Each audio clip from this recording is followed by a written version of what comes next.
Hello. I want to talk about Animal Farm today. And first off, we're gonna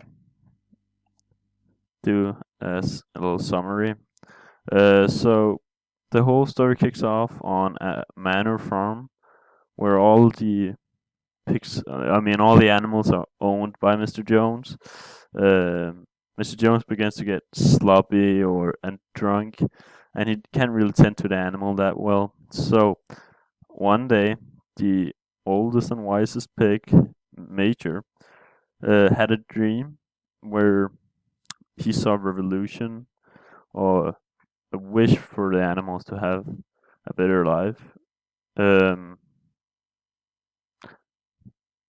so he makes all the animals meet in the big barn where he makes a speech and talks to all the animals about his dream and his hope for the farm.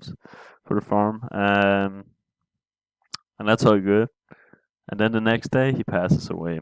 However, two pigs, Snowball and Napoleon, want to start this revolution, and so they do.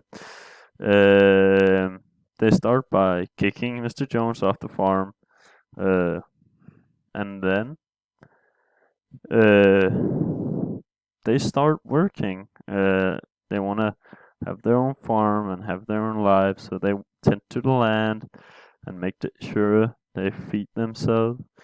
Um, One day, Mr. Jones try to retake the farm naturally because he don't want the pigs to be in charge of his farm.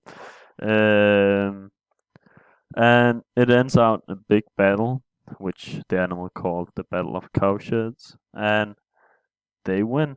Uh, so now they won, they decided to call the farm Animal Farm. Um, After that, Snowball decides to suggest a new project, a windmill, in fact, so they can have shorter work days and get more food to make the farm more efficient. Um, but Napoleon disagreed. It ends up Napoleon chasing off Snowball, uh, which he does with his dogs that he raised. Um, so he get Snowball kicked off, and then he get he gets the get to lead the animals, be in charge. Um, After which he actually started the windmill project himself, and he claimed that Snowball was a traitor, which kind of justified what he did for all the other animals, even though it wasn't right. Um, yes, and after that, uh, the pigs quickly uh, figure out, or I mean, they already know, but they start to take advantage of their brightness. They're very smart and very smart compared to the other animals. So uh, they use this knowledge they have to get more food. For instance, they drink all the milk, even though it was not for them, um, and claim that it's very important for their big brains to work. Um, so, uh, when they start building this windmill, they figure out that they don't actually got all the resources that they need. They can't produce all of it themselves, so they gotta start trading. Even though one of the commandments didn't allow it, um, but he simply changed them or peaked them, and that's the story throughout the whole novel. He changed a bit in the commandments so that he could live good, uh, and he wouldn't be judged by it. Um, Throughout the years, all the animals start getting worse and worse conditions. They don't get as much food, and they have to work longer hours. And they had every Sunday they had a meeting in the farm where they sang "Beasts of England." They stop that. And I mean, Napoleon didn't want to do it anymore because that was time of the revolution, but not any longer. Um, and then throughout the novel, the windmill gets destroyed by weather and other farmers, and they keep trying to rebuild it. And every year, the pigs gain more control and more power.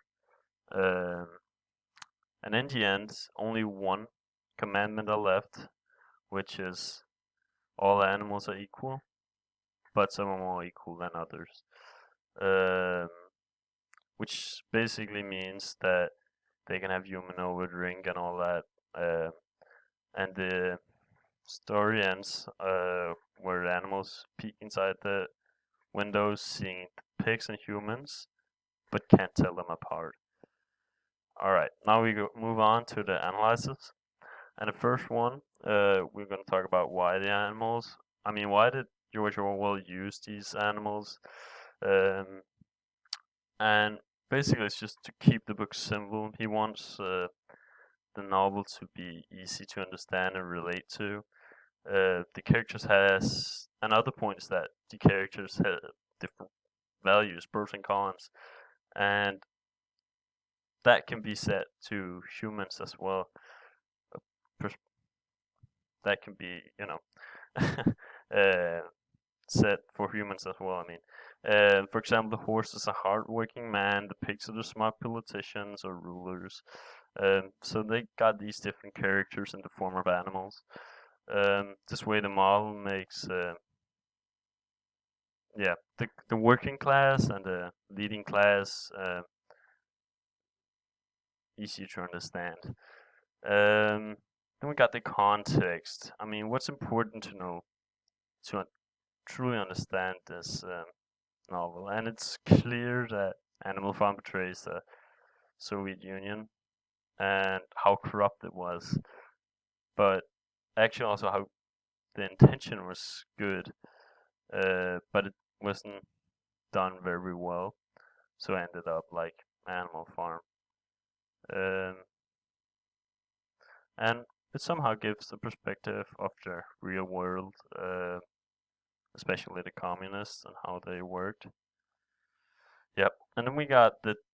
I mean, this is an dystopian novel, which means it got some points which make it a dystopian novel. We got the first one, which is propaganda.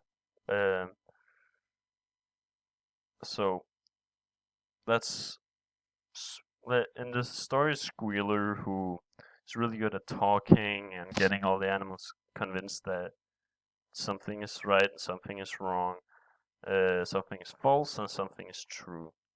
And he does this in Napoleon's way. So all the animals will be controlled easier. The next one is that we got a figurehead or a common belief, which is animalism, and Napoleon is a figurehead, which is to be worshipped. And yeah, so Napoleon's kind of worshipped or feared, you can say, but nobody wants to do anything to him because they're simply scared to. And animalism, well, that's kind of different. So everyone believes in animalism on the farm. They think it's a very good thing for them, and at the base it is. But in the end, the animalism is kind of gone. So yes, and then we got all the animals fear the outsiders. They have this commandment saying, or not commandment, statement, was a 4 legs good, 2 legs bad. Which kind of explains everything.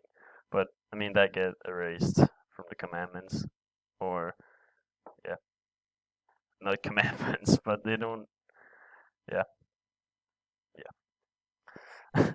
The animals live in a worse state than they did before, and that basically means that under the rule of Mr. Jones, they got food, but not a lot.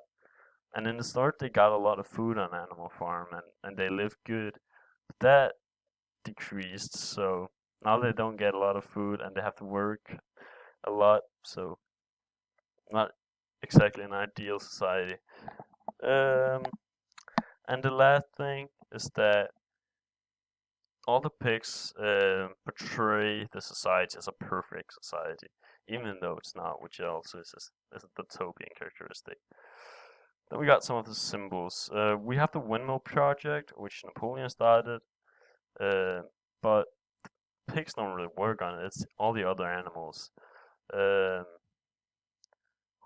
yeah, so in the end, the pigs will benefit from it without actually putting any work into it, which is like it can symbol the entire workforce of the Soviet Union, for instance. How the upper class uh, enjoyed that they could live off the working class uh, and live good. And then we got the milk, which the pigs say they need, and that can be a luxury item. So in a perfect communist or animalistic life, society, you should not need those. You don't need those luxury items. That's not necessary, so we won't have them, but the pigs get them. So and so that's not really equality. Um, yeah. So the next one is the ending, and when I was reading a book, I got kind of disappointed because I thought the ending would be like a new revolution where it kicks off Napoleon or kills him or whatever. Uh, but they don't, and that's kind of portrays the real life too. They lived a long time before anything happened in Soviet Union. Um, so I mean, I was just a little sad. It wasn't the right ending in my head. And then we got Snowball's function in the story. And Snowball is kind of like the true communist, the one who started and wanted it to be good, but it really didn't end out as good as he thought. He truly wanted all the animals to be equal, but Napoleon kind of just wanted to lead and live a life of luxury.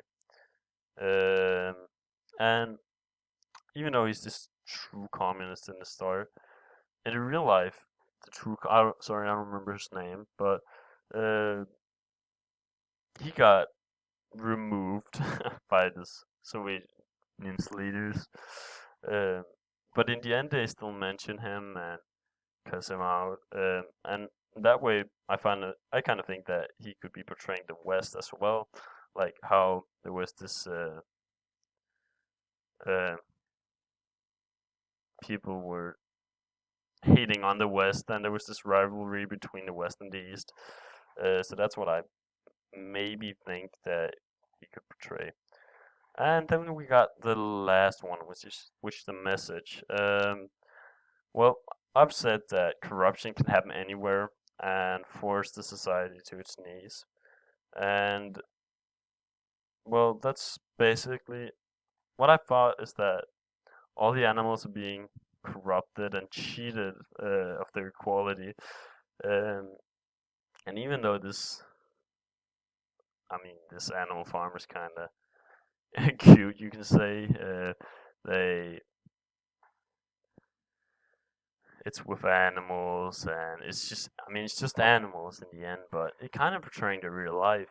And this corruption can happen anywhere, even with animals. Um, so I think that's an important factor. So somehow it's just to stay in your life and not follow the stream too much, even though it's hard. So yeah, that was it. It got a little long, but I hope